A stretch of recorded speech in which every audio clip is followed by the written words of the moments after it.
In today's video, we're talking about hyperthermia in the context of integrative cancer care.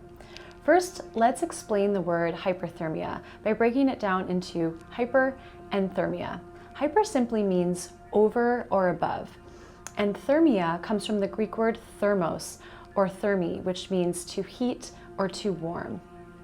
Hyperthermia in integrative cancer care is the use of heat to kill malignant cells through controlled thermal effects, as well as to sensitize other therapies while avoiding destruction of healthy cells. The use of heat for therapeutic purposes dates back to ancient times, but in the modern era of fever therapy, the use of heat in the treatment of cancer dates back to the 19th century through the work of Dr. William Coley, who's also known as the father of immunotherapy. In 1891, Dr. William Coley began injecting a mixture of streptococcal bacterial endotoxins in a patient population with advanced sarcomas. And what he noticed were very positive outcomes, as well as in some cases, a complete response. Through this artificial fever induction, he demonstrated the effectiveness for fever therapy in various malignant tumors. Since his discoveries, hyperthermia has become an independent science. At the turn of the 20th century, other heat-inducing therapies were developed, such as whole-body hyperthermia through hot baths, shortwave diathermy, ultrasound, infrared, and microwave technology.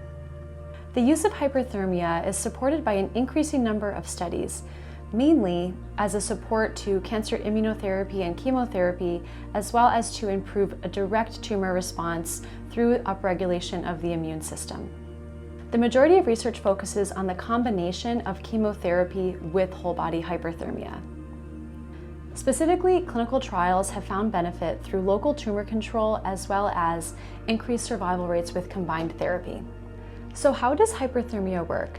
First, we must understand that fever is a complex neuroendocrine response that resets the thermal or temperature regulator within our hypothalamus to a higher level.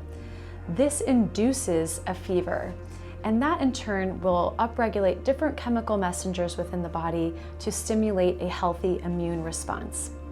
As I mentioned before, hyperthermia is the use of infrared heat to kill malignant cells through the controlled thermal regulation to enhance immune function and to sensitize other therapies while avoiding destruction of our healthy cells. During a hyperthermia session, the tissues are gradually heated to between 40 and 43 degrees Celsius, which translates to 104 and 106 degrees Fahrenheit.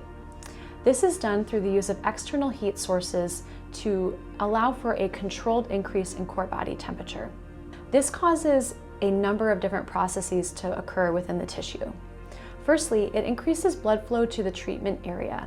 This brings more immune cells to the tumor site and also increases the delivery of both chemotherapeutic and natural agents. Secondly, it impairs tumor angiogenesis. Tumor blood vessel growth is stimulated by a lack of oxygen. Heating tissue increases blood flow, therefore increases oxygenation.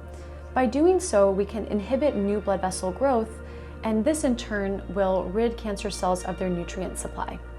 Thirdly, hyperthermia induces the production of heat shock proteins. Around 104 to 106 degrees Fahrenheit, cancer cells can produce compounds called heat shock proteins. These proteins can bind to the tumor and they are shuttled to the dendritic cells of our immune system, which are also called antigen-presenting cells.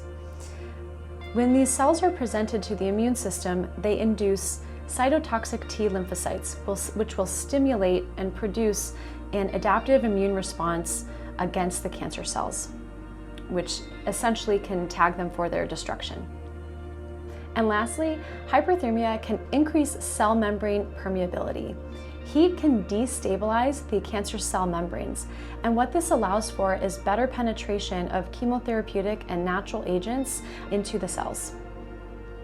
At Brio-Medical, we utilize whole-body hyperthermia under gentle supervised sedation as one of our core integrative therapies to bolster outcomes for our patient population.